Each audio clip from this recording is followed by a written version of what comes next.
Shalom. Shalom, shalom. Should be good. Hey, Shalom. It's your brothers, the Great Millstone Charlotte. Come on with a quick live morning exhortation to the Spirit and power behind Hashem Yahweh Shai. First and foremost, we're going to give all praises, glory, and honor to Yahweh, Bahashem Yahweh Shai, Bahashem Rakam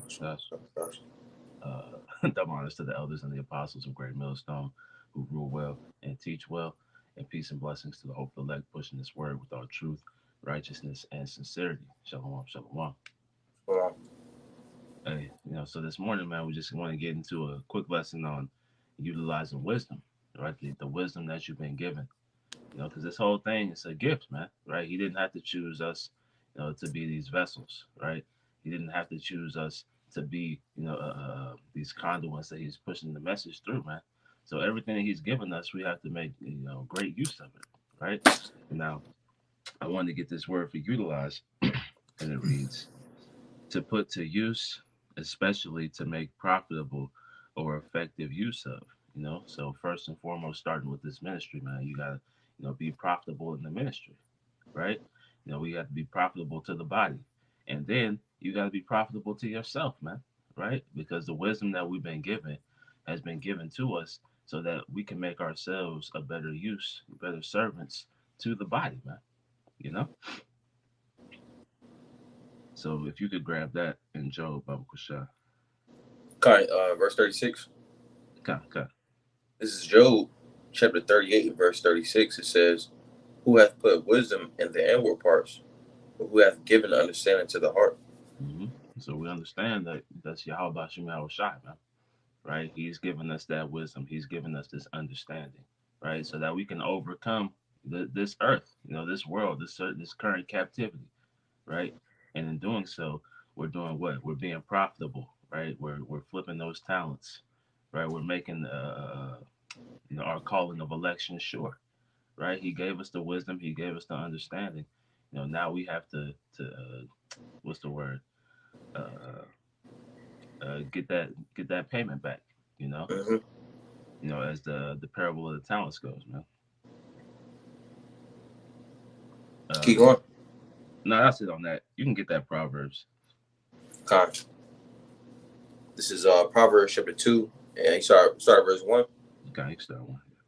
It says, my son, if thou wilt receive my words and hide my commandments with thee, so that thou incline thine ear unto wisdom and apply thine heart to understanding. Right. So in applying your heart to this wisdom, knowledge, and understanding, you're making good use of it, man. You're utilizing it, right? You're utilizing it to grow in the ministry, to grow in the spirit, and then to grow in your personal life as well, man. Right? He didn't give us all this knowledge and understanding in various facets and fields, for your personal life to go to shambles, man. Right? You still have to develop outside, right? You develop yourself in the ministry, and then you develop yourself on your personal time, man, so that you can be a more of an asset to the ministry. That's the whole point, man. Right? To become those perfect servants, man. Verse 3.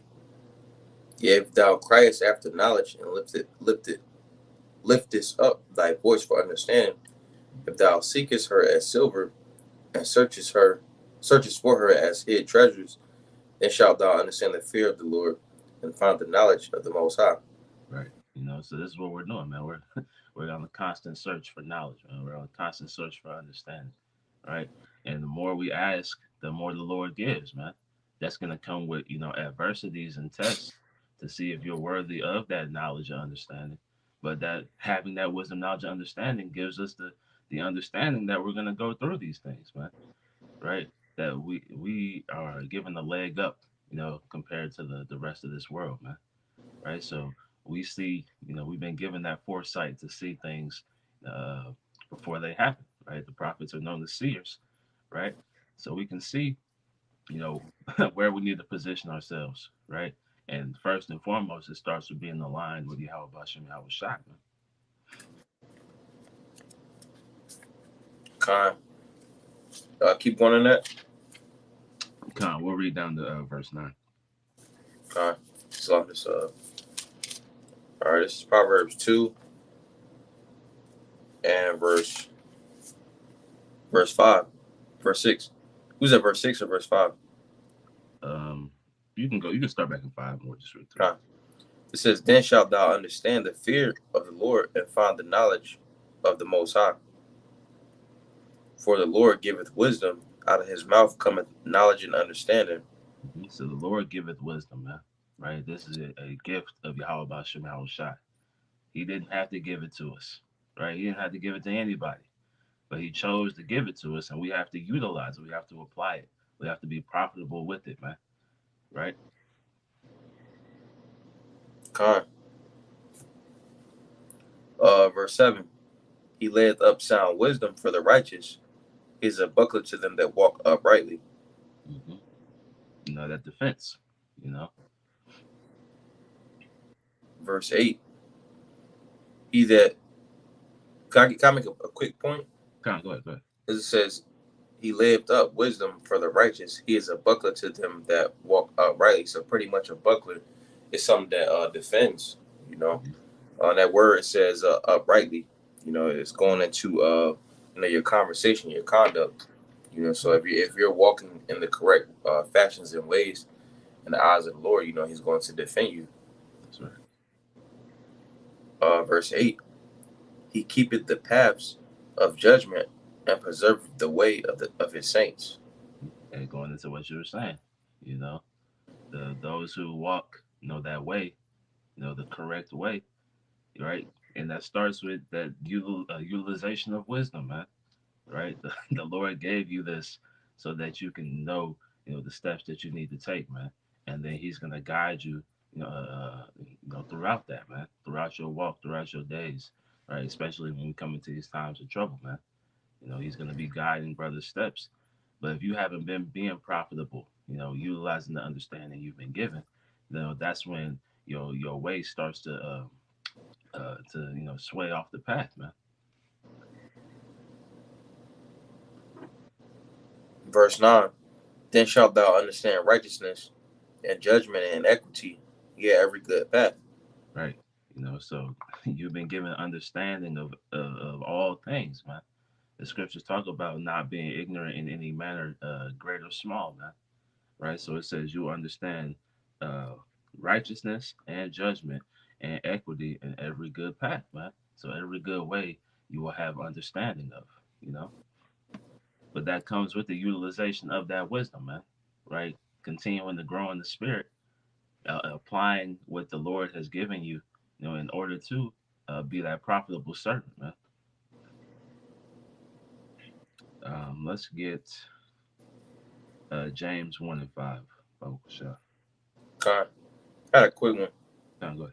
This is Proverbs chapter 8, and I'm gonna get verse 10. It says, "Receive my instruction and not silver, and knowledge rather than choice gold." Verse 11. For wisdom is better than rubies, and all things that may be desired are not to be compared to it. Because you go to the scriptures, Proverbs chapter 3 and verse 15, the wisdom is better than everything that's tangible, because wisdom is what's going to keep you. When you go to Job, it talks about how the word he esteemed the Lord's words as most important, roughly paraphrasing. See, because wisdom is what's going to keep you stable in the perilous times. Mm-hmm. It's Isaiah 33 and 6, right? Mm-hmm. We weren't given this, wisdom to fall victim to the ways of this world, man. Right? We were given this wisdom to overcome this world, right? So that goes for the ministry, and for your personal life as well, right? You've been given the wisdom to be able to maneuver, in a manner, so that you can be profitable to the ministry, man. Because it all comes back to serving the Lord. We can get that, and then if you had anything else, I don't really have much else. Hold on.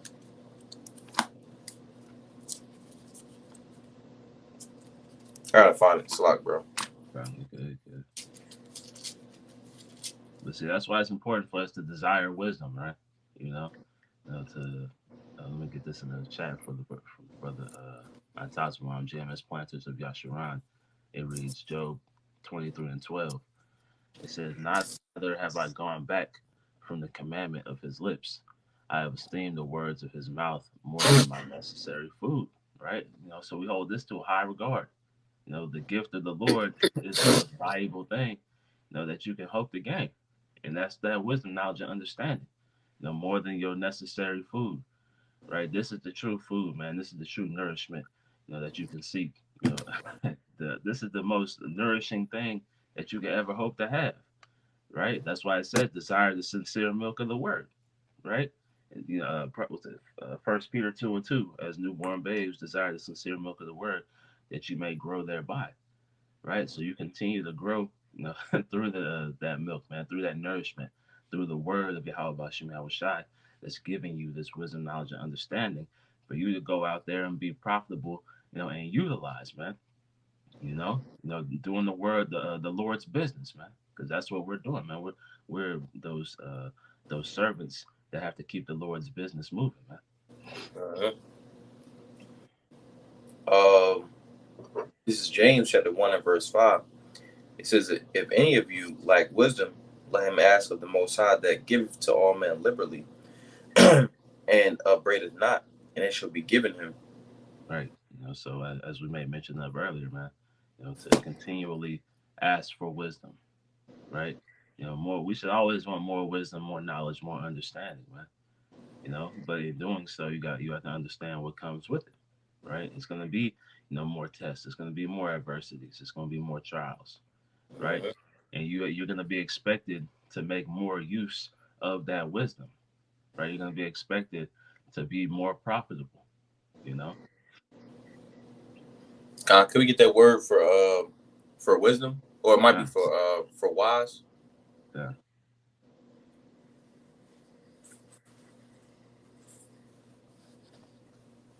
Let's see here.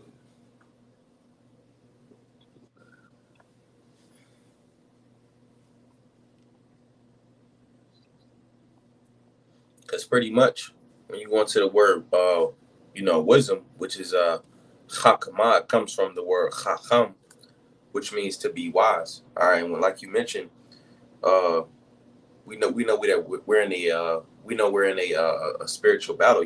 So the word wise actually goes back to like I said, chakam, which means wise, and it means to be skillful. So to actually be able to use and apply the things that you've been given.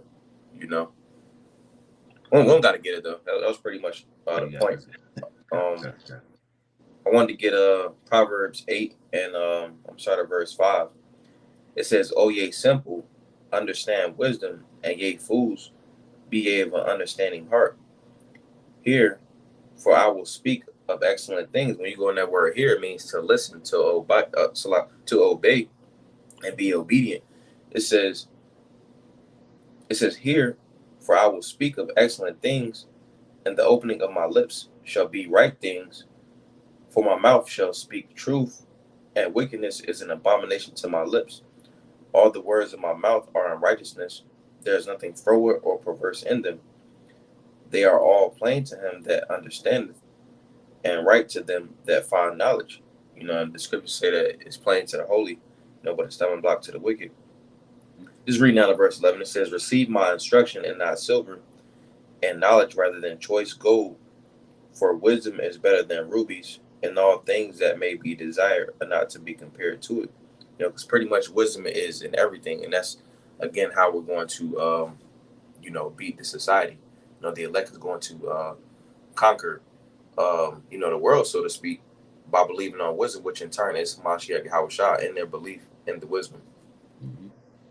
God, God. Hey, and through that belief, you're gonna you be what? Moved to work, man. Right? And you're gonna utilize that wisdom that you've been given. Right? The Lord gave you gifts. The Lord gave you talents. You make the most of them. Right? You ask for more wisdom. It requires more more use of those gifts and talents, man. Right? It's just a cycle of growth, right? Which is ultimately going to bring forth the kingdom. You know, the desire of wisdom, bring it towards the kingdom. Roughly paraphrasing, right? And that desire is going to, continually, be requiring more of you. Which that's why the spirit is on the apostles, the elder brothers on down. to push these lessons, man. Right? Because there's more that's required because every brother has that wisdom, man. Every brother has this knowledge and understanding, man. You know, so we got to utilize it, right? We got to be more profitable in the Lord's business, right? Um, let me see. That's pretty much it. You know, just a quick, exhortation through the Spirit and probably how about Shemal Shah, kind of a land back of what me and the brother went into last night. Just utilize this wisdom, man. Right? Be profitable, right? To the body, to the ministry, and to yourself, man. Right? The apostles and elders been going into diet, heavily as well. Because a healthy body is a more profitable vessel, man. You know, Mm-hmm. so all these things tie into the utilization of the wisdom that we've been given, through the Spirit and probably how about Shemal Shai. But unless you had anything else, we can go ahead and close out. That was pretty much it. So, hey, we pray that lesson was edifying through the Spirit and probably how about Shemal Shai. I'm going to close by giving all praises, glory, and honor to Yahweh, Bahasham, Yahweh Shai, Bahasham, Rakah HaKodash.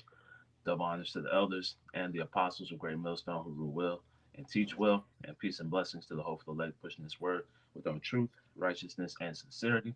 Shalom, shalom, a Kwam Yasharala, and a Bob Ball, man. Papa Ball. Shalom.